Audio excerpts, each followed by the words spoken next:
Hello दोस्तों, आपका स्वागत है स्कॉलर एलाइट में। जो लोग ये वीडियो पहली बार देख रहे हैं तो उनसे रिक्वेस्ट है कि आप हमारे चैनल को सब्सक्राइब कर लीजिए ताकि जो भी वीडियोस मैं अपलोड करूंगा आपको नोटिफिकेशन के माध्यम से पता चलता रहे। चलिए स्टार्ट करते हैं।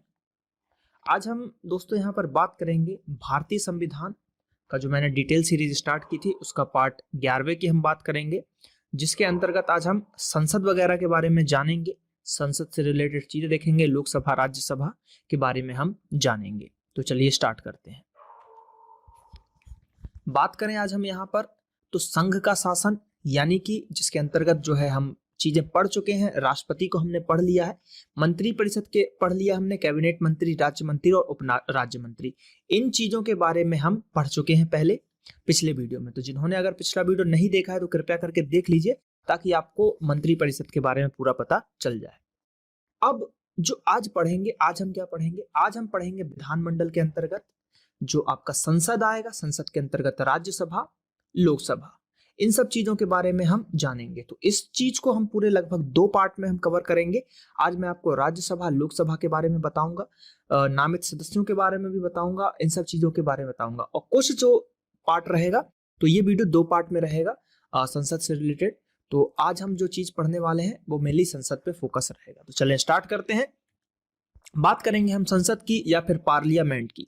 तो अनुच्छेद की बात करें तो अनुच्छेद है आपका 79 से 122, ठीक है, यानी कि टोटल 79 से 122 तक का जो है ये संसद से रिलेटेड है। अब इसके अंतर्गत जो भी पार्लियामेंट के अंतर्गत चीजें आएंगी, देखते हैं कौन कौन से आर्टिकल्स को हम पढ़ने हैं। सबसे पहले जो आर्टिकल है आपका 79 से 88 तक का जो आर्टिकल है वो साधारण आर्टिकल है, जिसको हम जनरल की कैटेगरी में रखेंगे। 89 से 98 में संसद के जो अधिकारी हैं, ऑफिसर्स ऑफ पार्लियामेंट, उनके बारे में हम डिस्कस करेंगे। 99 से 100 तक जो होगा वो होगा कार्य संचालन, ठीक है, कंडक्ट ऑफ बिजनेस, इनके ऊपर देखेंगे। 101 से 104 सदस्यों की निहरताएं, डिस्क्वालिफिकेशंस ऑफ मेंबर्स, ये देखेंगे हम। उसके बाद 105 से 106 के अंतर्गत जो है संसद और उनके सदस्यों की शक्तियां, विशेष अधिकार, उन्मुक्तियां, पावर वगैरह देखेंगे हम कि पार्लियामेंट और उसके मेंबर्स की क्या पावर है, ये सब चीजें हम यहां पर देखेंगे। आर्टिकल 107 से 111 तक विधायी प्रक्रिया है, लेजिस्लेटिव प्रोसीजर है, जिसके अंतर्गत जैसे 110 आता है जो कि विधेयक से रिलेटेड है ना, धन विधेयक जिसको हम बोलते हैं। बात करें 112 से 117 तक की तो वित्तीय विषयों के संबंध में प्रक्रिया है, प्रोसीजर इन फाइनेंशियल मैटर्स की बात की जाएगी यहां पर। और अनुच्छेद 118 से 122 के अंतर्गत जो है साधारणता प्रक्रिया, जो जनरल प्रोसेस होती है, उसके बारे में यहाँ पर चर्चा की जाएगी। तो इस तरीके से संसद में जो है ये आर्टिकल है और इनको यहाँ पर डिफाइन किया गया है कि कितने से कितने आर्टिकल तक किस लिए है। और जैसे कि 79 से 88 तक साधारण है, 89 से 98 तक संसद के अधिकारियों से रिलेटेड है। तो कभी कभी इनसे भी क्वेश्चंस बन जाते हैं, इसलिए इसको मैंने जो है सेपरेट करके यहाँ पर बना दिया गया है। अब जो आगे पढ़ने वाले हैं तो इन आर्टिकलों को हम डिटेल में देखेंगे। तो चलिए देखते हैं। बात करेंगे हम संसद की, पार्लियामेंट की, तो उसके अनुसार यानी कि आर्टिकल की बात करें तो 79 आर्टिकल होता है आपका संसद से। अब बात करते हैं, देखिए संसद के बारे में क्या चीजें हैं। भारतीय संविधान ने देश की शासन प्रणाली के रूप में संसदीय शासन व्यवस्था को चुना है। अब संसदीय शासन व्यवस्था जो कि कहां से लिया गया है ब्रिटिश से। इस शासन व्यवस्था में विधायिका एवं कार्यपालिका का सुंदर समन्वय होता है। इसमें कार्यपालिका शक्ति विधान मंडल के जनता द्वारा प्रत्यक्ष रूप से निर्वाचित और बहुमत दल के सदस्य समूह के हाथों निहित होती है। यह शक्ति उनके पास तभी तक रहती है जब तक कि उन्हें विधानमंडल में निर्वाचित सदस्य में बहुमत प्राप्त होता है, ठीक है। भारतीय संविधान के अंतर्गत संघीय विधानमंडल को संसद की संज्ञा प्रदान की गई है और यह संसद द्विसदनात्मक सिद्धांतों के आधार पर संगठित की गई है। अनुच्छेद 79 के अनुसार संघ के लिए एक संसद होगा जो राष्ट्रपति और दोनों सदनों से मिलकर बनेगी, जिनके नाम क्रमशः राज्यसभा और लोकसभा। यानी कि संसद की अगर हम बात करते हैं तो ये 3 चीजों से मिलकर बना होता है, राष्ट्रपति, लोकसभा तथा राज्यसभा। इन तीनों को मिलाकर यहां पर संसद का निर्माण होता है और इसमें बहुमत से होता है, जैसे राज्यसभा हो गया, लोकसभा हो गया, तो इसमें सदस्य होते हैं और उनसे ही रिलेटेड, यानी कि जिनको हम मिनिस्टर वगैरह बोलते हैं, तो उनसे रिलेटेड जो भी चीजें होती है वो संसद के अंतर्गत आती है। वही उनके ऑफिसर्स की ड्यूटीज होगी तो वो भी हम पढ़ेंगे।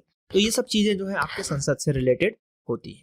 बात करें तो अब साधारण यानी कि जनरल जो चीजें हमने देखी थी, यानी कि 79 से 88 तक 88 का आर्टिकल जिसको हम आर्टिकल के रूप में हमने लिया था, उसके अंतर्गत अनुच्छेद 79 की बात करें तो संसद के गठन के बारे में बताया गया है।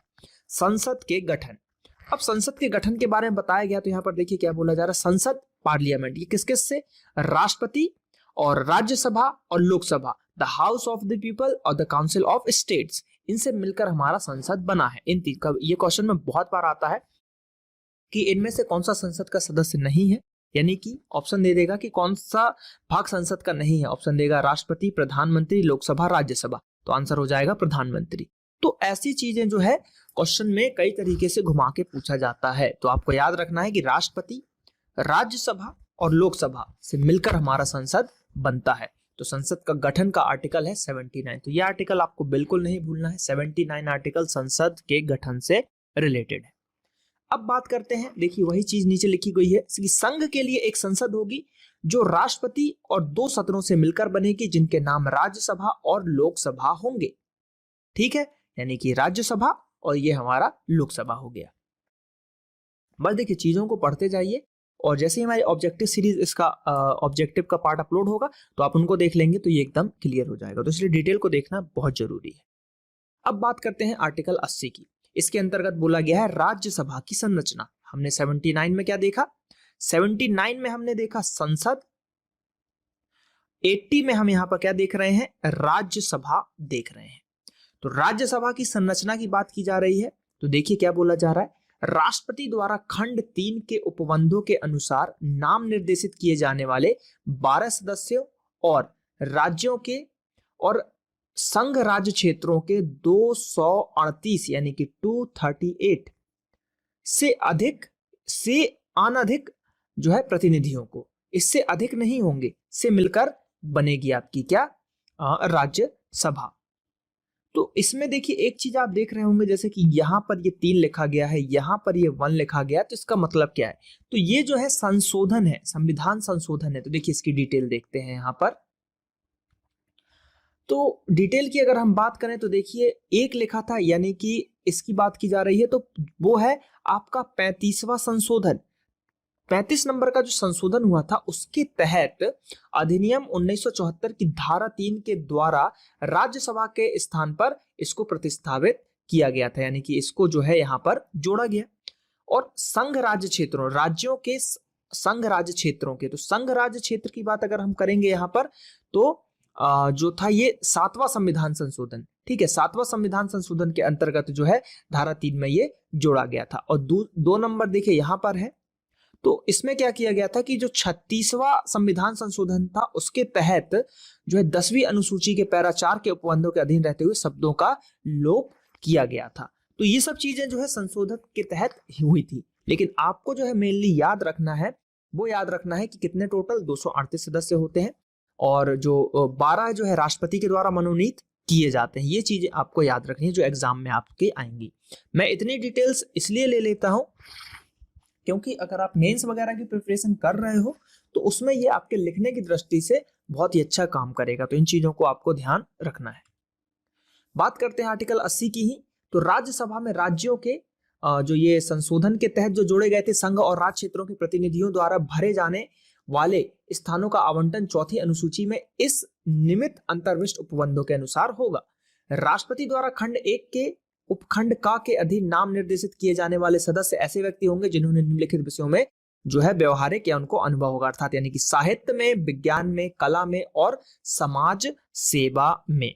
ठीक है, साहित्य, कला, विज्ञान, समाज सेवा से रिलेटेड जो लोग होंगे उनको 12 लोगों को राष्ट्रपति राज्यसभा में मनोनीत कर सकता है, ऐसा हमारे संविधान में वर्णित है। 7वां संविधान संशोधन 1956 धारा 3 के तहत इसको जोड़ा गया था। ये जो 3 है यानी कि ये, तो ये जो है आपका संविधान संशोधन से रिलेटेड चीजें हैं। बात करते हैं 80 में भी चौथे पॉइंट की। राज्यसभा में प्रत्येक राज्य के प्रतिनिधियों का निर्वाचन उस राज्य की विधानसभा के निर्वाचित सदस्यों द्वारा अनुपातिक प्रतिनिधित्व पद्धति के अनुसार एकल संक्रमणीय मत के द्वारा ही किया जाएगा, यानी कि जो सदस्य होंगे उनका जो निर्वाचन सदस्यों की जो प्रक्रिया होगी, निर्वाचन की प्रक्रिया होगी, वो कैसी होगी? वो होगी अनुपातिक प्रतिनिधित्व पद्धति के अनुसार, जो कि आपका राष्ट्रपति का भी यही प्रक्रिया होता है, अनुपातिक प्रतिनिधित्व पद्धति के अनुसार एकल संक्रमणीय मत द्वारा। तो ये आपको कभी भी अगर जैसे मेंस वगैरह में आप लिखेंगे और इस वर्ड को अगर आप पूरा एज इट इज लिख देते हो तो आपका आंसर बहुत ही अच्छा माना जाएगा, क्योंकि ये पूरा प्रक्रिया अपने आप में बहुत ही अच्छी प्रक्रिया है और इसको नाम इसका इतना थोड़ा सा टफ सा रहता है जो हमको याद नहीं होता। तो ये याद रखना, अनुपातिक प्रतिनिधित्व पद्धति के अनुसार एकल संक्रमणीय मत द्वारा। तो इस चीज को आपको भूलना नहीं है। और राज्यसभा में जो उसके प्रतिनिधि होंगे ऐसे रीति से चुने जाएंगे जो संसद विधि द्वारा विहित करे। ठीक है, चलिए देखिए 4 जो था वो भी 7वां संविधान संशोधन के तहत जो है 1956 में पहली अनुसूची के भाग क ख में जो है जोड़े गए थे और शब्दों का लोप भी किया गया था। और 5वां भी जो है आपका ये भी 7वें संशोधन के तहत पहली सूची के भाग ग में इसके स्थान पर प्रतिस्थापित किया गया था। तो ये सब चीजें जो है संविधान संशोधन के तहत इनको यहाँ पर जोड़ा गया है। बात करते हैं राज्यसभा के बारे में और चीजें। तो राज्यसभा में राज्यों का प्रतिनिधित्व जनसंख्या के आधार पर निश्चित किया जाता है। जिस राज्य की जनसंख्या अन्य राज्यों की अपेक्षा अधिक है उस राज्य को अन्य राज्यों की अपेक्षा प्रतिनिधित्व भी अधिक दिया जाता है। उदाहरण के लिए हरियाणा 5 प्रतिनिधि राज्यसभा में भेज सकता है, जबकि अकेले उत्तर प्रदेश को 31 प्रतिनिधि भेजने का अधिकार दिया गया है। राज्यसभा का पहली बार गठन 1952 में किया गया था। राष्ट्रपति उन व्यक्तियों को राज्यसभा का सदस्य मनोनीत करता है जिन्हें साहित्य, कला, विज्ञान तथा समाज सेवा के क्षेत्र में विशेष ज्ञान या अनुभव प्राप्त हो। वर्तमान में राज्यसभा में 245 सदस्य हैं, जिसमें 233 सदस्य राज्यों एवं संघ शासित प्रदेशों से निर्वाचित 12 सदस्य राष्ट्रपति के द्वारा मनोनीत होते हैं। यानी कि टोटल अगर हम बात करें तो 245, जिसके अंतर्गत 233 जो है राज्य और राज्य संघ से आपके निर्वाचित हैं और 12 सदस्य जो हैं वो राष्ट्रपति इनको मनोनीत करता है। तो इस प्रकार आपके टोटल कितने 245 सदस्य हो गए। अब बात करते हैं यहाँ पर कुछ और चीजों की। आर्टिकल 81 की अगर हम बात करें, 81 लोकसभा की संरचना। तो लोकसभा की संरचना में क्या करें, अनुच्छेद 331 के उपबंधों के अधीन रहते हुए, ठीक है, रहते हुए लोकसभा राज्य के प्रादेशिक निर्वाचन क्षेत्रों के प्रत्यक्ष निर्वाचन द्वारा चुने गए। उसमें 530 से अधिक लोग नहीं होंगे, ऐसा यहां पर बोला गया है। ठीक है, लेकिन संघ राज्य क्षेत्रों का प्रतिनिधित्व करने के लिए ऐसी रीति जो संसद द्वारा विधि उपबंधित करे उन्हें चुने गए 20 से अनधिक नहीं होंगे। तो इस प्रकार इनको मिला के टोटल कितने हो गए 550। कितने हो गए 550। अब लेकिन एक चीज और क्या होगा, 550 तो हो गए, लेकिन आप 552 भी आपने कहीं कहीं देखा होगा। तो 2 सदस्य राष्ट्रपति मनोनीत करेगा, यानी कि जो एंग्लो इंडियन होंगे उनको मनोनीत करेगा। तो इस प्रकार जो है मैक्सिमम 552 हो जाएगी। अब देखिए यहां पर अगर हम बात करें तो ये चीजें जो दी गई हैं ये संविधान संशोधन से रिलेटेड है कि कौन सा संशोधन कब हुआ। जैसे ये 530 गोवा दमन द्वीप पुनर्गठन अधिनियम जो हुआ था 1987 में कि धारा 63 के द्वारा जो है इसमें 525 के स्थान पर इसको प्रस्तावित किया गया, यानी कि पहले 525 थे, फिर इसको यहाँ पर 530 किया गया था। ठीक है, फिर जो ये वाला है आपका, ये हुआ था 31वां संविधान संशोधन के अधिनियम के तहत। इसमें क्या 25 सदस्यों के स्थान पर प्रस्तावित किया गया था, यानी कि पहले 25 थे, फिर इसको घटाकर 20 कर दिया गया। तो ये सब चीजें जो है संविधान संशोधन के द्वारा यहाँ पर की गई है। अब 81 आर्टिकल की बात कर रहे हैं, यानी कि ये लोकसभा से रिलेटेड है आपका। देखिए सीधे लाइन से याद रखना है 79, 80 और 81 संसद, राज्यसभा, लोकसभा। ठीक है, क्यों, पहले संसद बढ़ा क्योंकि इन दोनों से मिलकर बना है, फिर उसमें भी राज्यसभा को हम उच्च सदन बोलते हैं, ये बढ़ा, और लोकसभा निम्न सदन हम बोलते हैं। तो इस तरीके से आपको याद रखना 79 और 81। प्रत्येक राज्य को लोकसभा के स्थानों का आवंटन ऐसी रीति से किया जाएगा कि स्थानों की संख्या में उस राज्य की संख्या का अनुपात सभी राज्यों के लिए यथासाध्य एक ही हो, और प्रत्येक राज्य को प्रादेशिक निर्वाचन क्षेत्र में ऐसी रीति से विभाजित किया जाएगा कि प्रत्येक निर्वाचन क्षेत्र की जनसंख्या को उसको आवंटित स्थानों की संख्या के अनुपात में समस्त राज्य में यथासाध्य एक ही हो। परंतु इस खंड के उपखंड के उपबंध में किसी राज्य की लोकसभा में स्थानों का आवंटन के प्रयोजन के लिए तब तक लागू नहीं रहेंगे जब तक कि उस राज्य की जनसंख्या 60 लाख से अधिक नहीं हो जाती। तो ये जो है संविधान संशोधन के तहत यहाँ पर किया गया है। तो ये कब किया गया था? 31वां संविधान संशोधन के तहत ये चीजें यहाँ पर जो है जोड़ी गई हैं। अब इस अनुच्छेद में जनसंख्या पद ऐसी अंतिम पूर्ववर्ती जनगणना के अभिनिश्चित की गई है, यानी कि की गई जनसंख्या अभिप्रेत है जिसके सुसंगत आंकड़े प्रकाशित हो गए हैं। परंतु इस खंड में अंतिम पूर्ववर्ती जनगणना के प्रति जिसके सुसंगत आंकड़े प्रकाशित हो गए हैं, निर्देश का जब तक सन 2026, यानी कि 2026 की बात की गई है संविधान संशोधन के अंतर्गत, देखेंगे हम उसको, कि पश्चात की गई पहली जनगणना के सुसंगत आंकड़े प्रकाशित नहीं हो जाते, यह अर्थ लगाया जाएगा कि वह खंड मतलब पहला खंड, दूसरा खंड के उपखंड और उस खंड के परंतुक के प्रयोजनों के लिए 1971 की जनगणना के प्रति निर्देश हैं। ठीक है, यानी कि मेनली जो है यहाँ पर बात ऐसी की जा रही है, बात यह की जा रही है कि यह जो है जनगणना से यहाँ पर रिलेटेड है। ठीक है, और 2 के उपखंड में यह बोला गया है कि जो जनगणना होगी तो उससे रिलेटेड जो भी चीजें होंगी, यानी कि जैसे यहाँ पर 2026 की बात की जा रही है, यहाँ पर 2001 की जनगणना की बात की जा रही है, तो जैसे जैसे आपका जनगणना होता जाएगा उस हिसाब से यहाँ पर रिलेटेड चीजें दी जाएंगी। तो देखते हैं, जैसे 42वां संविधान संशोधन में यह जो है अंत स्थापित किया गया था चौथे नंबर का, यानी कि ये वाला पॉइंट, और फर्स्ट यानी कि ये हुआ था आपका 84वां संविधान संशोधन 2001 में, उसके द्वारा आपका यहाँ पर प्रतिस्थापित किया गया था। कौन सा? ये 2026 वाली चीज यहाँ पर कही गई है। बात करते हैं हम यहाँ पर आर्टिकल 82 की। ठीक है, आर्टिकल 82 की अगर हम बात करें, प्रत्येक जनगणना के पश्चात पुनः समायोजन। ठीक है, प्रत्येक जनगणना के अनुसार जो है पुनः समायोजन की यहाँ पर हम बात करेंगे। तो यहाँ पर हम बात करेंगे आर्टिकल 82 की, जिसके अंतर्गत हम देखेंगे प्रत्येक जनगणना के पश्चात पुनः समायोजन, यानी कि रीएडजस्टमेंट आफ्टर ईच सेशन। तो यहाँ पर हम क्या करेंगे कि जो जनगणना आपकी हो रही है, ठीक है, जो भी जनगणना होगी, देखिए इसका मतलब क्या है। मान लीजिए यहाँ पर हम बात करेंगे जनगणना से रिलेटेड। देखिए पिछले हमने अभी जो स्लाइड में पढ़ा था कि जो भी जनगणना होगी आपकी, ठीक है, जो भी जनगणना होगी उसके बाद अब जनसंख्या के आधार पर हमने सीट को आवंटन किया था।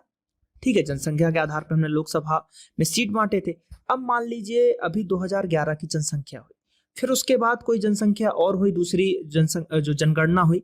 अब उसमें क्या हुआ कि जैसे यूपी था, अब यूपी की ज्यादा थी, अब उसकी जनसंख्या मान लीजिए कम हो गई, अब वहां पे 31 सीट थे, तो उस हिसाब से वहां पे उसको कम सीट देना पड़ेगा। मान लीजिए हरियाणा की, ठीक है, मतलब जनसंख्या कम थी तो वहां पर सीटें दी गई, या राज्यसभा में उसकी 5 सीटें दी गई। तो इससे क्या होगा कि जनसंख्या हरियाणा की बढ़ गई तो उसकी सीट भी बढ़ानी पड़ेगी। यही चीज होता है कि प्रत्येक जनगणना के पश्चात जो है उसका समायोजन, एडजस्टमेंट किया जाता है। तो देखिए क्या बोला जा रहा है कि प्रत्येक जनगणना की जो जनगणना होगी उसकी समाप्ति पर राज्यों को लोकसभा में स्थानों के आवंटन और प्रत्येक राज्य के प्रादेशिक निर्वाचन क्षेत्रों में विभाजन का ऐसे प्राधिकारी द्वारा और ऐसी रीति से पुनः समायोजन किया जाएगा जो संसद के द्वारा अवधारित करेगा। मतलब जो संसद जो एक रीति बनाएगी कि किस अनुसार आपको आवंटन करना है, यानी कि लोकसभा के स्थानों को बांटना है। पुनः समायोजन में से लोकसभा के प्रतिनिधित्व पर तब तक कोई प्रभाव नहीं पड़ेगा जब तक कि उस समय विद्यमान लोकसभा का विघटन नहीं हुआ हो। परंतु यह और कि एक ऐसा पुनः समायोजन उस तारीख से प्रभावी होगा जो राष्ट्रपति आदेश द्वारा विनिर्दिष्ट करे, यानी कि राष्ट्रपति जब आदेश दे देगा उस तारीख से यह चीज वहां पर प्रभावी हो जाएगी या फिर लागू हो जाएगी। लोकसभा के लिए कोई निर्वाचन उन प्रादेशिक निर्वाचन क्षेत्रों के आधार पर हो सकेगा जो ऐसे पुनः समायोजन के लिए विद्यमान है। तो वही चीज मेनली सिंपल लैंग्वेज में आप ये समझो कि जब भी जनगणना होगी तो उसके बाद इसका जो है समायोजन किया जाएगा कि किसको कितनी सीट, किस राज्य से हमको कितनी सीट, या लोकसभा की कितनी सीट किस राज्य को देना है। बस सिंपल लैंग्वेज में यही चीज पूरा बोल रहा है, ज्यादा हम किताबी भाषा पर ध्यान नहीं देना है। चलिए बात करते हैं, हम संसद के सदनों की अवधि की बात करते हैं। संसद के सदनों की अवधि की बात करें, आर्टिकल 83 में राज्यसभा का विघटन नहीं होगा, किंतु उसके सदस्यों में से यथासंभव निकटतम 1/3 सदस्य संसद के विधि द्वारा, यानी संसद द्वारा और विधि द्वारा इस निमित्त किए गए उपबंधों के अनुसार प्रत्येक द्वितीय वर्ष की समाप्ति पर यथाशक्य शीर्ष निवृत्त हो जाएंगे। अब ये लैंग्वेज बहुत टफ लग रही होगी आपको लग रहा होगा कि इतनी टफ लैंग्वेज का यूज किया जा रहा है। तो देखिए, टफ लैंग्वेज का लोग इसलिए यूज किया गया है ताकि अगर आप इन शब्दों को जैसे यथाशक्य, ठीक है, निमित्त, इन वर्ड्स का अगर यूज करते हो आप मेंस के पेपर में तो आपका प्रभाव बहुत अच्छा पड़ेगा, आपको नंबर अच्छे मिलेंगे। अब आसान भाषा में बताता हूं। सबसे पहले, लोकसभा को कभी राज्यसभा को कभी भंग नहीं किया जा सकता। आसान भाषा में यही बोला जा रहा है कि राज्यसभा का विघटन यानी कि भंग उसको नहीं किया जा सकता। और वो अब इसमें क्या होता है कि जितने सदस्य होते हैं उसका 1/3 सदस्य, ठीक है, 1/3 सदस्य हर द्वितीय वर्ष रिटायर्ड हो जाते हैं। ये बस बोला गया है कि जितने भी टोटल सदस्य हैं उसका 1/3 सदस्य हर 2 साल में आपका वो रिटायर्ड होगा। तो इस तरीके से क्या होता है कि राज्यसभा के जो सदस्य होते हैं उनकी अवधि कितनी होती है? 6 साल की अवधि होती है। तो देखिए यहां पर नीचे मैंने उसको लिखा हुआ है 83 के अनुसार राज्यसभा मतलब एक स्थायी सदन है, अर्थात यह कभी भी विघटित नहीं होता यानी कि कभी भी भंग नहीं होगा। संसद द्वारा निर्मित कानून के अनुसार राज्यसभा के 1/3 सदस्य प्रति 2 वर्ष के पश्चात सेवानिवृत्त हो जाते हैं और इस सेवानिवृत्त राज्यों के स्थान पर नए जो सदस्यों का चुनाव किया जाता है। इस प्रकार राज्यसभा के सभी सदस्य 6 वर्षों तक अपने पद पर बने रहते हैं। तो सबसे पहला क्वेश्चन यही आता है कि राज्यसभा भंग होती है कि नहीं, तो इसका आंसर होगा नहीं। अब एक क्वेश्चन और बनेगा यहां से कि राज्यसभा जो होगा उसके हर 2 वर्ष में कितने वहां के सदस्य रिटायर्ड होते हैं? तो कितने? 1/3, हर 2 साल में 1/3। ठीक है, चलिए अब लोकसभा की बात करते हैं। तो लोकसभा के अंदर क्या है कि लोकसभा यदि पहले ही विघटित नहीं कर दी जाती है तो अपने प्रथम अधिवेशन के लिए यह नियत तारीख से 5 वर्ष तक बनी रहेगी, यानी कि जो तारीख है उससे 5 साल तक उसका कार्यकाल रहेगा और इससे अधिक नहीं। ठीक है, 5 वर्ष से समाप्ति का जो परिणाम है लोकसभा का विघटन होगा, यानी कि वही है कि 5 साल तक लोकसभा का आपका चलता है और लोकसभा को बीच में भंग भी किया जा सकता है। ये चीज यहाँ पर आसान भाषा में बोली जा रही है।